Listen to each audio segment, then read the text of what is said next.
If you've ever stared at a textbook for hours, literally until your eyes cross, only to sit down at the exam and draw a complete blank, well, you're definitely not alone. Welcome back. Let's jump right into this explainer. Today, we're focusing on mastering the mind through active recall study techniques.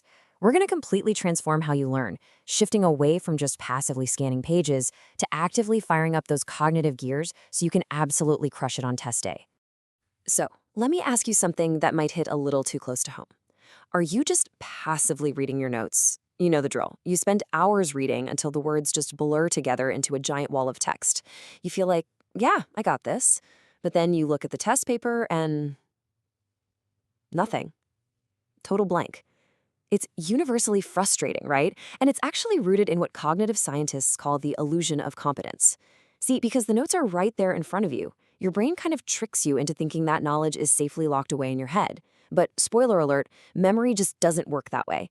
Without some kind of active intervention, the Ebbinghaus forgetting curve shows us that we lose a massive percentage of that passively consumed information within days. Just reviewing your notes? It's a passive process. It doesn't actually cement the learning. And that brings us to our hero of the day, active recall. Basically, it's a study technique forcing you to pull information from memory, rather than just reading notes off of a page. Now, the absolute key word here is forcing. You aren't just letting information wash over you, you are consciously, deliberately trying to retrieve those facts. You're literally grabbing it out of your brain.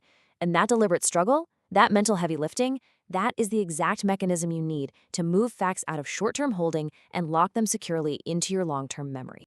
Section 1. The active recall advantage. Think about the stark contrast between these two approaches. On the left side, we have passive reviewing, just reading notes. Here, your brain isn't really working all that hard. Sure, you recognize the text as you read it, but let's be real, recognition is not retention. Now look at the right side, active recall, pulling information from memory. This is where you close the book and force your brain to sweat a little bit. By yanking that information directly from your memory banks, you prove to yourself that you actually own the knowledge rather than just renting it while the textbook happens to be open. Section 2, upgrading your flashcards. Okay, so most of us associate flashcards with simple vocabulary. You know, a word on one side, a definition on the other. But this technique is capable of so much more than that. You can use flashcards for dates, people, and yeah, even complex philosophies. It's like a giant puzzle.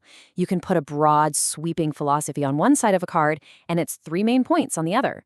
It's really all about taking any piece of information, breaking it down, and forcing your brain to bridge that gap. Now, here is a fantastic pro tip for you. Make your flashcards bi-directional. Look at it this way. If side A asks you to read a definition and give the word, side B should ask you to read the word and give the definition. You should always be able to tackle it from either direction. This bi-directional trick is an absolute game changer because it guarantees you can recall the information from multiple angles. It basically ensures you'll be able to retrieve the facts on test day, no matter how sneaky or weirdly worded the final question might be. Section 3. The practice test method.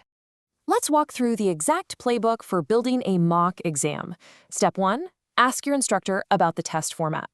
Seriously, do this. You need to know what you're walking into. Step 2. Create multiple choice, short answer, or essay questions based on that format. If your teacher loves essays, write practice essays. And finally, step 3. Take the practice test.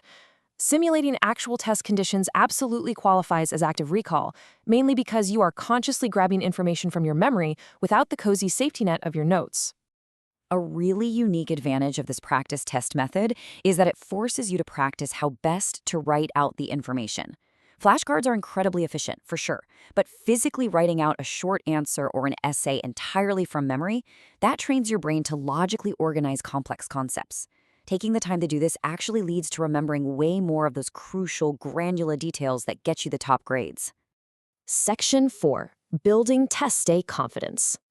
As our source material brilliantly highlights, not only are you more likely to remember the information, but you have practiced how best to write out the information. By putting yourself through the paces beforehand, you totally strip away the anxiety of the unknown.